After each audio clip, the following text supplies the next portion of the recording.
Está no ar! O mais tradicional podcast sobre corridas do Brasil. Os comentários e o debate sobre automobilismo de um jeito que você só ouve aqui. A partir de agora, Bárbara Franzin, Thiago Raposo, Diogo Gomes, Thiago Rosa e Fábio Campos apresentam Café com Velocidade. Café com Velocidade. A dose certa na análise do esporte a motor. Para você que nos ouve no cafécomvelocidade.com.br, estamos começando a edição 552 do Café com Velocidade, mais uma edição já em 2018, já que já fizemos aí cobertura do Dakar, cobertura da Fórmula E no Marrocos, e agora a categoria dos carros elétricos chegou na América do Sul, foi correr no Chile, primeira vez em Santiago, mais uma pista de rua. Uma pista, eu diria, não sei se Diogo Gomes, que está aqui, que me acompanha, que já vou saudá-lo e chamá-lo, já mandando essa bomba. Bomba entre aspas, Diogo Gomes. Não sei se você concorda comigo, mas me assemelha muito a todas as pistas da Fórmula E de circuito. Eu não vi nenhuma grande novidade, nenhuma, nossa, olha, Santiago inovou e tal. É uma pista de rua que, com a característica de quase todas as pistas de ruas no calendário da Fórmula E, com exceção de Marrocos, né, que estava bem apertadinho e tudo mais. Mas seja muito bem-vindo, Diogo Gomes, e vamos lá tocar mais uma edição do Café com... Grande Thiago Raposo, sempre prazer falar com você e, claro, para todo o público do Café com Velocidade. É uma pista bem comum, né? Bem ao padrão Fórmula E. A primeira coisa que eu olho é aqueles hairpins super fechadinhos, onde realmente só passa um carro. E essa pista, como não poderia deixar de ser, tinha lá o seu hairpin padrão da Fórmula E. Enfim, é um conjunto muito parecido, com exceções ali a reta maior, né, que realmente foge um pouco do padrão da categoria, que inclusive gerou algumas ultrapassagens por parte do de Graça, e a gente comenta mais pra frente. E bom, tinha um rio sujo ali do lado, né, que é pra mim a novidade, que realmente é só imagem bonita, mas enfim, brincadeiras à parte, realmente é uma pista bem comum, é aquele tipo de pista que a gente tá acostumado, né, em ver na categoria, mas que o início foi bem morno, mas no final até conseguiu gerar uma corrida interessante ali. A gente entra em detalhes maiores aí durante o programa. Eu adoraria, Diogo Gomes, viajar muito mais o mundo, assim como faz Fábio Campos. Talvez seja até o motivo que ele não está nessa gravação. Mas Santiago foi um lugar que eu já fui e tal, e é muito interessante. Recomendo a todos os que estão nos ouvindo e a você, visite Santiago. Cidade muito interessante de se conhecer, boa culinária, bom clima e tudo mais. Então fica aí a dica. E o Rio Sujo lá no centrão mesmo da cidade não é tão sujo assim não, não é poluído, ele é aquela cor mesmo, marronzona, mas assim, não é igual São Paulo que fede e tal, assim. Com relação ao odor e ver lixo assim nas margens do rio, isso é bem tranquilo. Só as águas que são um pouquinho mais escuras mesmo, meio de barro e tudo mais. Mas detalhes hidrográficos à parte, Diogo Gomes. Vamos começar falando da parte chata. Eu sempre gosto, né? Quando a pessoa chega pra mim e fala assim, eu tenho duas notícias, uma boa e uma ruim. Eu sempre escolho a ruim primeiro, porque eu gosto de terminar em alta. Eu gosto que o negócio comece a progredir. E uma coisa que não tem como a gente escapar desse assunto, você talvez não vai saber inserir muito aqui, mas transmissão. É assunto que nós recorrentemente falamos aqui neste podcast e mais uma vez temos que voltar aqui. Você assistiu no seu stream internacional ou você arriscou assistir no Fox Sports 1? Não, eu assisti uma vez só no Fox Sports, mas por respeito a um jornalista que tá lá, o Thiago Alves, que é um cara que eu acompanho há algum tempo e gostava do trabalho dele. Não tô dizendo que não gostava porque eu não gosto mais, né? Porque, enfim, eu não acompanho mais, por isso que eu não posso mais falar. Mas foi mais assim, tá, deixa eu ver como que tá sendo feito aqui. Eu acabei não gostando muito, não dele, do conjunto como um todo. E aí eu voltei pro meu streaming, que eu sei que tem ali aquela mesma qualidade sempre, a mesma qualidade padrão que eu tanto gosto. Mas eu sempre ouço algumas coisas negativas, não sei qual foi o caso da vez. O caso da vez é que no mesmo tempo em que acontecia a Fórmula E, no Chile acontecia a eleição do presidente do Corinthians em São Paulo. E aí foram mostrar quem foi o presidente eleito, foram entrevistar o presidente eleito, e aí teve uma confusão, a torcida queria bater no presidente eleito, a corrida rolando num quadradinho pequeno do lado, e ficaram aproximadamente de 10 a 15 minutos, ou de 15 a 20, não sei, eu não cronometrei. Mas boa parte da corrida ali, na primeira parte da corrida, mostrando, né, o repórter, mostrando a torcida querendo agredir e tudo mais. Então, mais uma vez, né, o canal do futebol que às vezes transmite corrida teve aí, e eles estavam fazendo um trabalho super legal, né? Mandaram o Thiago, inclusive, o Thiago que você está falando, estava lá em Santiago, ele e um repórter lá que acompanha a Fórmula E sempre, fizeram entrevista com o Lucas e com o Nelsinho e tudo mais, trouxeram, prepararam entrevistas, né, para o Fox Nitro, que acontece nas segundas-feiras à noite, mas quem quis assistir a corrida mesmo ficou boa parte assistindo a confusão do Corinthians e tal. Algo que poderia ser muito bem coberto pelos seus jornais locais, né, nos jornais esportivos e tudo mais, as mesas eternas que estão. Nunca vi tantas mesas redondas. Mas enfim, a gente não poderia deixar de falar o quanto. E é compreensível, né? Eu não tô aqui, nossa, que lixo. Eu consigo compreender, eu só tô mais uma vez aqui lamentando que o esporte que nós gostamos e que gravamos aqui semanalmente, podcast, né, o esporte motor, tem tão pouco espaço, e tem tão pouco espaço porque tem tão pouco interesse, né? Se o futebol não tivesse tanto interesse, assim, eu tenho com a certeza que pessoas que não estavam assistindo a corrida, ao passar pelo canal e ver aquela confusão do Corinthians, deve ter parado para assistir. E se tivesse passando só a corrida, teria passado direto. Eu entendo muito bem o lado do Fox Sports, a minha crítica, o desgosto é mais, eu acho, com o estilo do brasileiro, que realmente não gosta. E aí vai de cada um não gostar, mas me entristece um pouco o jogo.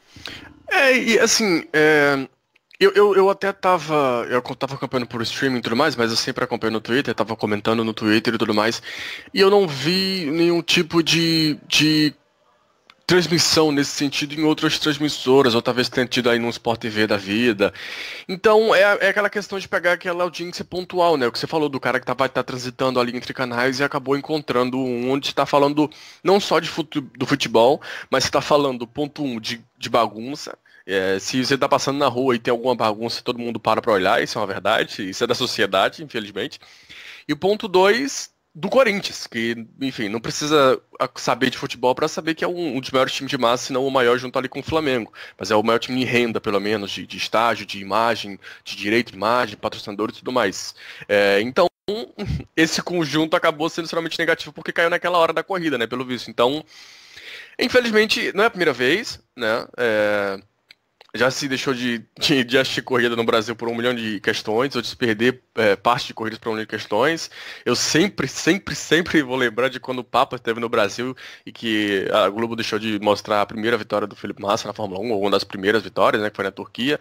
Enfim, são coisas que eu confesso pra você que é claro que tem que criticar porque você tá perdendo de acompanhar aquilo ali, e eu conheço muito, não sei se é o seu caso, mas eu vi algumas pessoas comentando no Twitter algo do tipo, cara, eu pago a Fox Sports pra assistir Fórmula E, e eu não tô achando Fórmula E, eu tô achando a briga do Corinthians ali, mas é complicado, e eu entendo o cara que tá revoltado, ele tem a razão, mas eu até sigo sua linha, eu também tento ver o outro lado, que muito possivelmente, naquele, sei lá, 15 minutos ali que então, eles mostraram... A maioria das pessoas que pagam o Fox Sports pra ver notícias do Corinthians é absurdamente maior do que pessoas que pagam pra ver a Fórmula E.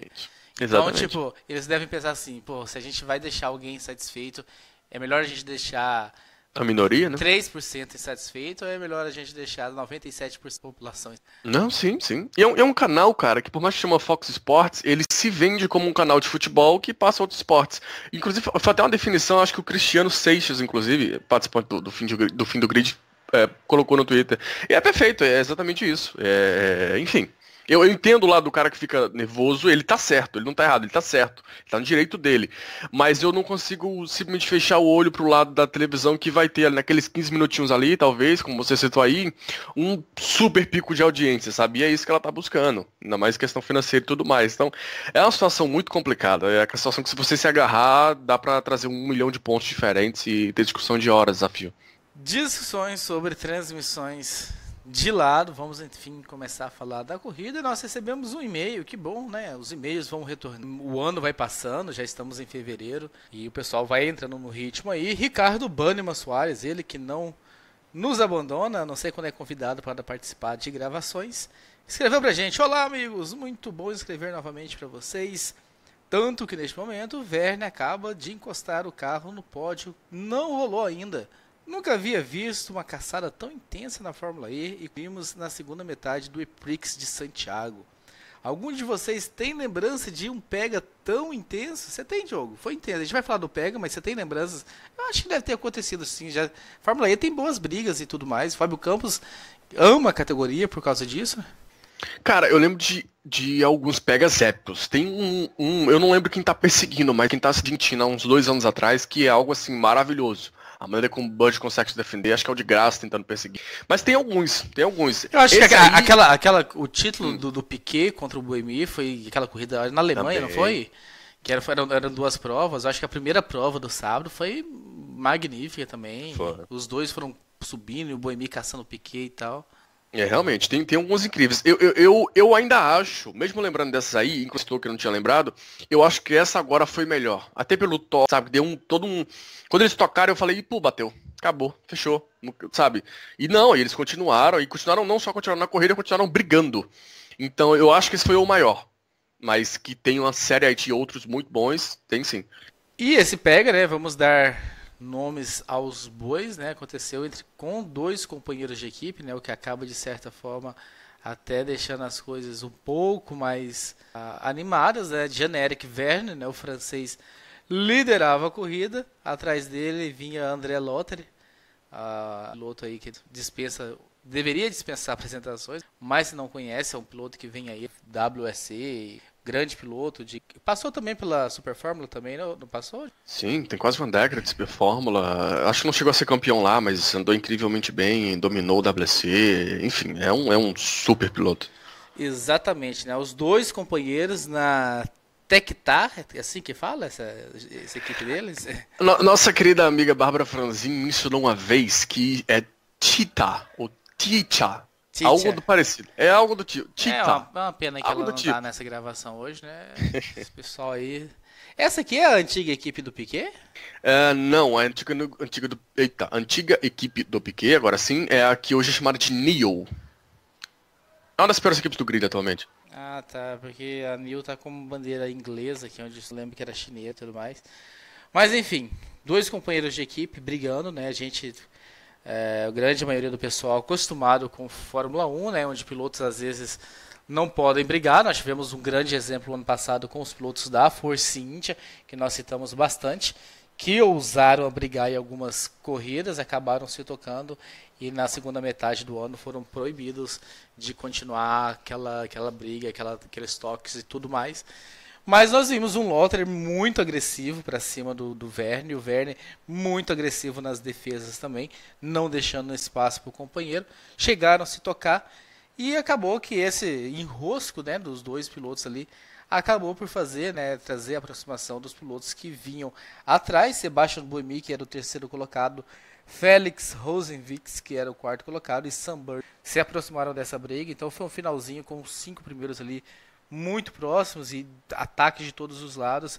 Realmente, né, quem não assistiu essa corrida, eu recomendo que vá atrás aí dos meios. Não sabe que os meios? Entre em contato com a gente, cafécomvelocidade@. A gente te manda um link para você assistir ou reassistir inteira, né, já que se você ficou preso naqueles lá, porque valeu muito a pena, Diogo Gomes.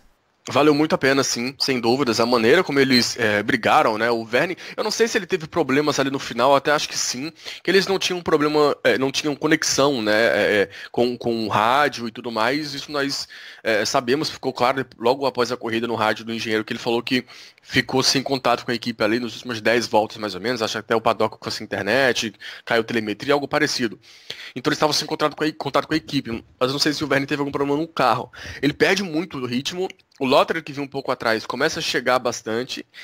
E quem acompanha o Lotterer em todas as categorias, como nós citamos, sabe que é um piloto que não brinca em serviço. É um piloto que ele vai pra frente, é um piloto aguerrido, é um piloto que está acostumado a andar em grandes equipes, a entrar em grandes situações, é um piloto multicampeão em Le Mans, multicampeão do WEC, é um cara que ele está acostumado a andar na frente. O grupo da frente é onde ele pertence, entendeu? Então, ele se viu na segunda colocação, independente de ser o companheiro de equipe na frente, mas ok, o companheiro de equipe na frente, com o carro mais rápido, então ele foi pra cima, arriscou ao estilo Lotterer, tentou por fora, tentou no hairpin, tentou na saída, tentou de tudo quanto é jeito. E uma das vezes ali, eu acho até que talvez um famoso break test do Vergne, porque eu acho que ele freou um pouco antes, teve a colisão, Mas enfim, a situação como um todo de ter os companheiros de equipe brigando e brigando daquela maneira dura, mas justa, eu acho que é essencial e a categoria ganha demais. Eu não sei se com a equipe tendo contato com os pilotos essa briga teria acontecido da mesma maneira. Inclusive, pelas imagens que foram mostradas do chefe da equipe, eu até acho que não. Eu até acho que pelo menos uma ordem teria acontecido, né? Se eles iam obedecer, eu não sei. De novo, o Lotter não é exatamente o cara que precise se sujeitar a certas coisas, porque está no patamar de carreira já altíssimo, e 30 e tantos anos já, enfim, já viveu tudo que tinha que viver. Mas o resumo a briga deles foi incrível. O fato de serem dois companheiros de equipe só aumenta ainda mais. Né? Aí você vai somando coisas a isso. É a primeira vez que uma equipe consegue fazer uma dobradinha na história da Fórmula E. É a primeira vez que um powertrain consegue encaixar os 3 primeiros colocados, né? Fazer o pod completo, que é o powertrain da Renault. Lembrando que a Tita, ou Tieta, ou como queiram chamar, usa o powertrain da Renault, né? Então é 1, 2, 3 para a Renault, porque o Buemi foi ser colocado. Então, a corrida, o início da corrida eu não gostei, mas esse final, principalmente contando com essa briga aí, e a maneira como eles se perderam entre eles, né? Que eles foram perdendo muito tempo, principalmente depois do toque. Eles perdem bastante tempo. O Buemi encosta e aí faz aquele efeito sanfona, porque aí encosta Buemi, encosta Rosenqvist, encosta Buemi, encosta Bird, perdão. Chegou um ponto ali que nós tínhamos os primeiros colocados em 1,5 segundo, sabe? Isso faltando, sei lá, 5 voltas, 6 voltas para acabar a corrida. Então a briga deles não só foi muito bonita entre eles, mas também espalhou pro resto ali da frente, pro famoso top 5. Então isso fez com que o final da corrida fosse muito positivo. Infelizmente o início foi bem fraco, mas esse final foi apoteótico. Exatamente, final apoteótica, bela descrição. Falando sobre os brasileiros, João Gomes, começando com o Nelsinho Piquet, uma largada que quem não viu a largada não prestou atenção, a quantidade de posições, né, que ele vem e ganha. Ele largou na 6ª posição, se não me engano, e completa, né, a primeira volta em si. Então foi um grande começo aí do Nelsinho Piquet. Não conseguiu segurar, né, na segunda parte o Buemi tinha o push lá pela votação, passou o Piquet tentou voltar, né, por fora, uma manobra até muito interessante, mas acabou não segurando o carro, escapou, deu ali, né, e não chegou a bater de cheio, mas ficou lá de frente com a barreira de espuma que tinha na pista, teve que dar marcha ré e tudo mais, perdeu algumas posições, e Lucas de Grassi, mais uma vez, vítima do carro que o deixa na mão. Não, sem dúvidas. Começando pelo de Grassi, foi interessante. Eu consegui dessa vez acompanhar todos os treinos livres, shakedown, tudo bem certinho, até porque, enfim, apesar de a gente já ter assistido 12 horas de Bathurst, 24 horas de Daytona e tudo mais, e entre outros campeonatos, Dakar, como você mesmo falou no início do programa, mas essas categorias maiores, vamos colocar assim, ou pelo menos esse programa principal, vão, né, agora se ajustando. Então tem um pouco de espaço a mais, então dá para acompanhar tudo bem de pertinho. Eu consegui acompanhar todos os treinos livres e tudo mais, e é incrível como o Lucas de Grassi, desde o primeiro treino livre, vinha muito bem, muito sólido na frente, que é algo que nas outras corridas, apesar, claro, na maioria das vezes ter sido prejudicado por questões de confiabilidade, ele vinha meio que devagar, ia galgando, aí não classificava tão bem, enfim. Nessa corrida não, desde o primeiro treino livre ele já começou andando muito bem, segundo treino livre também, classificou bem, e foi pra corrida bem, né? Inclusive ganhou posições na largada e vinha avançando muito bem. Eu até citei na minha abertura a quantidade de posições que ele ganhou no final da grande freada ali, que é do lado do famoso rio que você explicou aí, que é a curva 3. Ganhou, eu acho que outros pilotos ganharam, mas uma posição perdida ali, ele ganhou umas 3, 4 posições só naquele lance, naquele ponto. Então, ele vinha fazendo uma boa corrida até ter problema, o companheiro de equipe dele já tinha abandonado antes, né, o Abt, não sei se pelo mesmo problema, a equipe ainda não especificou. Nessa segunda-feira, que é quando nós estamos gravando, o McNish, que é o chefe de equipe, falou que a Audi estava um tanto quanto perdida, né, sem entender muito bem o que estava acontecendo. Então, poxa, se a Audi e o McNish estão perdidos, você imagina a gente aqui a sei lá quantos quilômetros de distância. Então, é difícil a situação. O que dá pra muito claramente, porque a tabela tá na nossa frente, é que são 4 corridas completadas, nenhum ponto conquistado. Eu acho que é o único piloto que não conquistou nenhum ponto na temporada ainda. Isso a gente tá falando não só do Lucas de Grassi, não só do nome forte, não só da Audi, né, que agora é de fato parte da categoria, mas a gente tá falando do atual campeão, né, do cara que ano passado teve brigando lá e foi o campeão, com a equipe que também foi campeã. Então, é tudo muito complicado. É o tipo de coisa que não tinha como prever e é incrível como continua acontecendo e continua acontecendo. Eles vão ter um mês aí para a próxima prova. Então vamos ver se nesse um mês eles conseguem acertar alguma coisa. Mas num campeonato tão curto como é o da Fórmula E, com provas tão espaçadas, quatro abandonos, ou enfim, problemas gerais nas 4 primeiras corridas, a situação já fica muito complicada de verdade. Como ele falou até no entrevista antes da corrida, ele falou, eu tô pensando corrida por corrida. Não adianta eu pensar em campeonato, sendo que eu fiz 3 corridas até então, né, porque era antes da corrida. Não adianta eu pensar em campeonato porque eu fiz 3 corridas e não ganhei um ponto. Então, eu tenho que pensar corrida por corrida, eu acho que é bem isso. E sobre o Piquet, eu gostei muito do final de semana dele, mas é incrível, parece que assim, no segundo treino livre, é incrível como ele erra, acho que em 5 vezes, 4 para 5 vezes no mesmo ponto, que é a freada da curva 3, no final da grande reta. Ele erra no mesmo ponto inúmeras vezes. Ele meio que ficou craque em dar a voltinha ali, de vir com o carro, passar direto na curva, ele diminuiu a velocidade, dava aquele balão, né, no carro para poder continuar seguindo. E na corrida ele vinha muito bem até que cometeu o erro, exatamente na maldita curva 3, quando ele estava tentando ultrapassar de volta o Buemi. Ficou preso, como você bem descreveu, e acabou caindo, terminou a corrida na 6ª colocação, que, considerando que ele ficou preso no muro e teve que voltar, a 6ª colocação acabou nem sendo tão ruim assim. Mas eu acho que pelo que apresentou no final de semana, ele até merecia um pouco mais, né? É mais uma corrida para encaixar o bom início de temporada do Piquet. Ele vem de bons resultados, e aí a 6ª colocação, apesar do erro, eu também classifico um bom resultado. Poderia ter sido ainda melhor, é verdade, mas, enfim, é um início muito sólido, sabe? É um início de um Piquet que a gente viu na primeira temporada, depois não viu na segunda e depois não viu na terceira. É um Piquet regular, consistente, tá sempre ali entre os 5 primeiros, 6 primeiros, mais uma vez passou para Superpole, né, onde passam só os 5 mais rápidos, então é um Piquet bem mais constante. E teve uma fusão, não, né, uma polêmica, né, com os 2 primeiros colocados, né, da Techeetah. Eles mudaram, né, parece, a questão do cinto de segurança e tal, para tentar ganhar tempo no pit stop. E aí teve uma análise e tudo mais, correu-se o risco dos 2 pilotos serem desclassificados.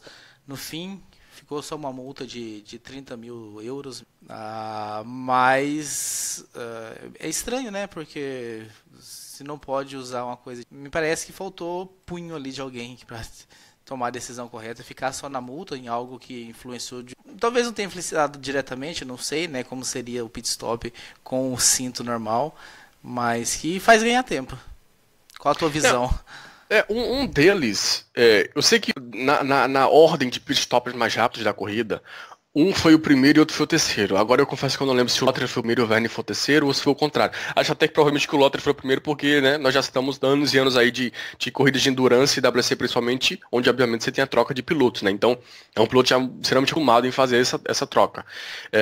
Questão de cinto e tudo mais, né? Aí, enfim, cabe também a explicação. A gente já tinha citado no programa anterior, né? Mas como a Fórmula E faz uma corrida por mês quase, cabe a explicação que a partir dessa corrida eles começaram a usar um sistema novo, né, de cintos, porque antes você tinha a regra de tempo mínimo nos pits, mesmo que tivesse trocado o carro, acertado o cinto e tudo mais, não poderia sair desde que se cumprisse um tempo mínimo, sei lá, de 30 segundos, vamos dizer, era algo menos que isso, mas enfim, só um número simbólico.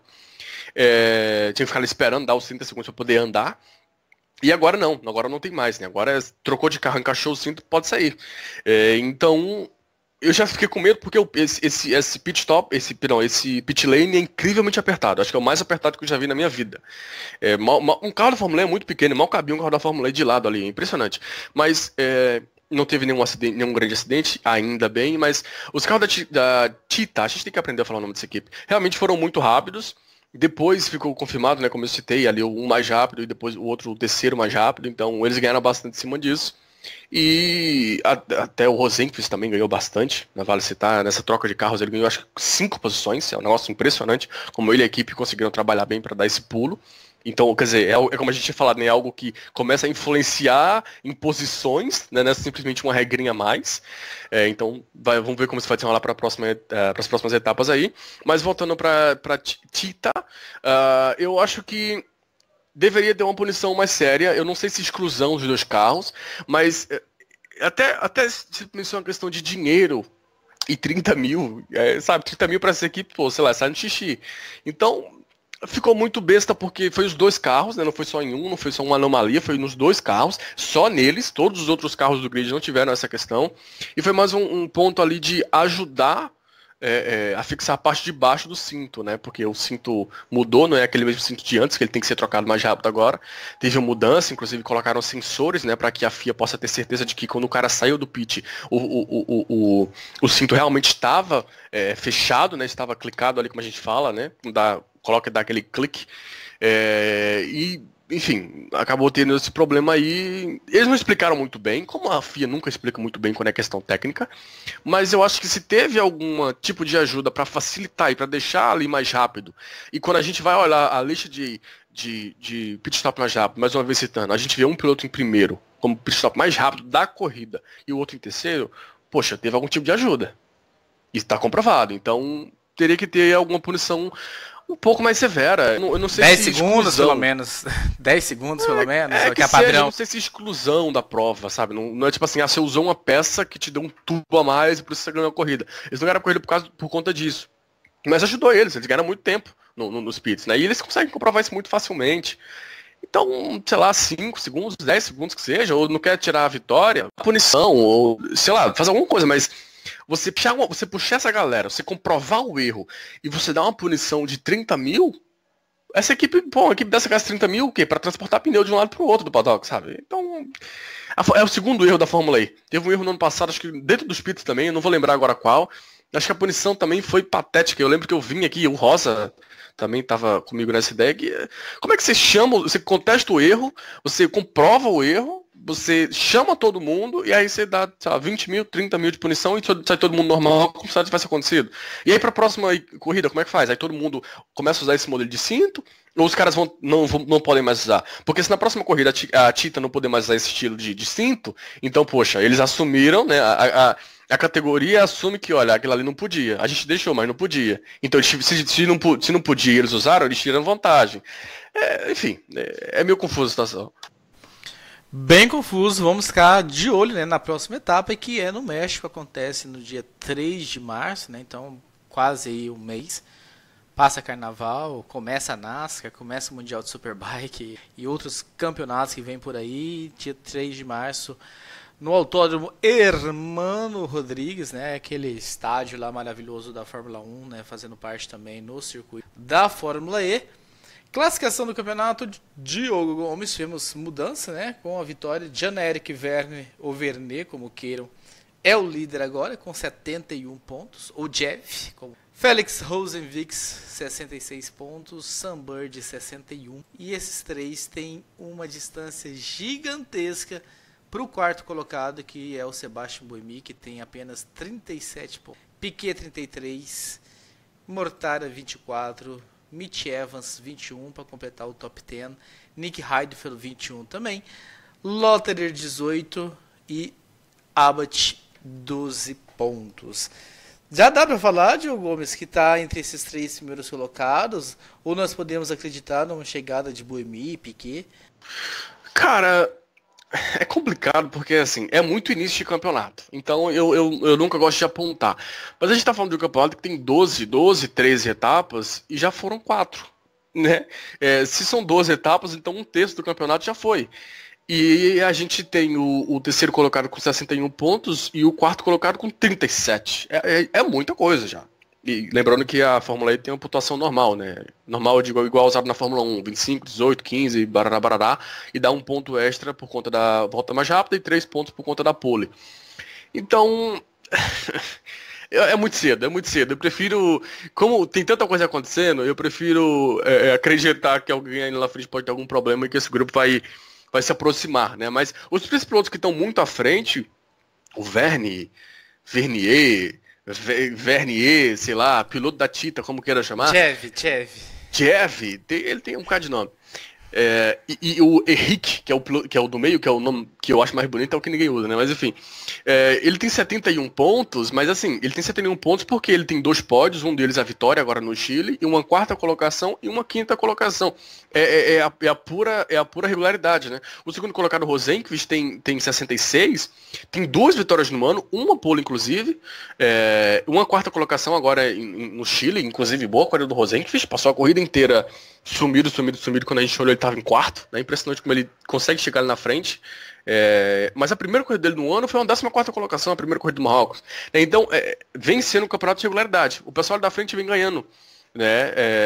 Os 3 primeiros colocados que estão muito à frente foram os caras que venceram. O Bird venceu a primeira, o Rosenqvist a segunda e a terceira, e agora o Jean-Eric Vernier a quarta. Então, esses 3 caras estão muito acima, são os únicos caras que com exceção do Rosenqvist, são os únicos caras que pontuaram, né? O Alex Lynn também era o terceiro piloto que tinha pontuado em todas as provas, né? Se ele abandonou, então Vernier e Bird são os únicos caras que pontuaram durante todo o campeonato até agora. Então isso explica a regularidade deles estar ali na frente. Mas assim como aconteceu o problema com os outros, claro que pode acontecer com eles e, enfim, vamos ver aí se tem alguma mudança. Mas o início de campeonato de pilotos realmente muito bom. E muda um pouquinho, né? Porque a gente tem 3 anos seguidos de Graça, Boemi, de Graça, Boemi. Aí lá no primeiro ano era de Graça, Boemi, Piquet, acabou ficando com o Piquet. E depois monopolizou, né? A Fórmula E virou a categoria do de Graça contra o Boemi, da Abt contra a Renault. E agora, por mais que a gente esteja com o Renault na frente, né? Que é uma equipe privada, a Tita, que é uma equipe que usa equipamento privado da Renault. Mas agora você tem 3 equipes diferentes, 3 pilotos diferentes que já vinham andando bem, mas que fogem daquelas figuras, não só das figuras de Graça e de Boemi, mas da figura dos campeões, né? Nenhum dos campeões está ali nas 3 primeiras colocações. Então é isso, Diogo Gomes. Estaremos aqui falando sobre o Grande Prêmio do México, né, da Fórmula E, essa 5ª etapa. Vamos ficar de olho em tudo que nós falamos, né, nessa questão da equipe Tita aí, sobre os cintos de segurança. Vamos ficar de olho aí nessa aproximação de Boemi e Piquet, principalmente, né, esses 2 que estão aí mais na boca dos 3 primeiros colocados, se há espaço para essa recuperação. Vamos ficar de olho na Audi, se a Audi vai parar de, pelo menos com o Lucas de Graça, de fazer tanta cagada, né, e permitir que ele termine corridas pelo menos, porque esse ano está terrível para ele. Vamos ficar de olho nessa briga aí, né, do Lotter com o Verne.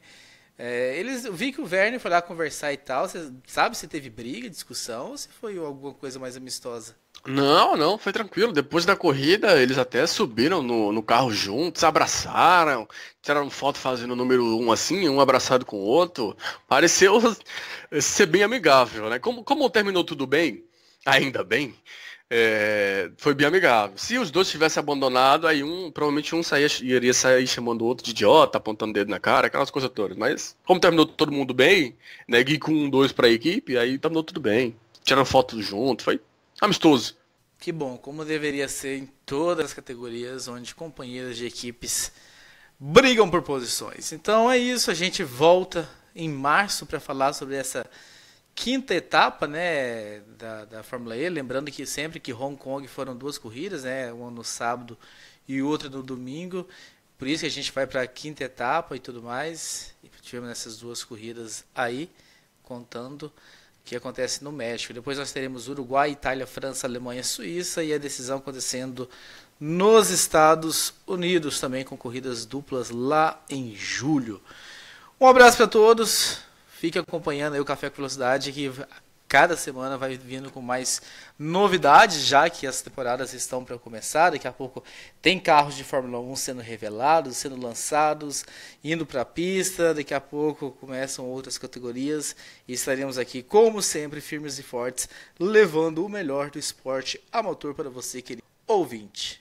Termina aqui Café com Velocidade, o mais tradicional podcast sobre corridas do Brasil. Sempre com Bárbara Franzin, Thiago Raposo, Diogo Gomes, Thiago Rosa e Fábio Campos. Café com Velocidade. Café com Velocidade. A dose certa na análise do esporte a motor.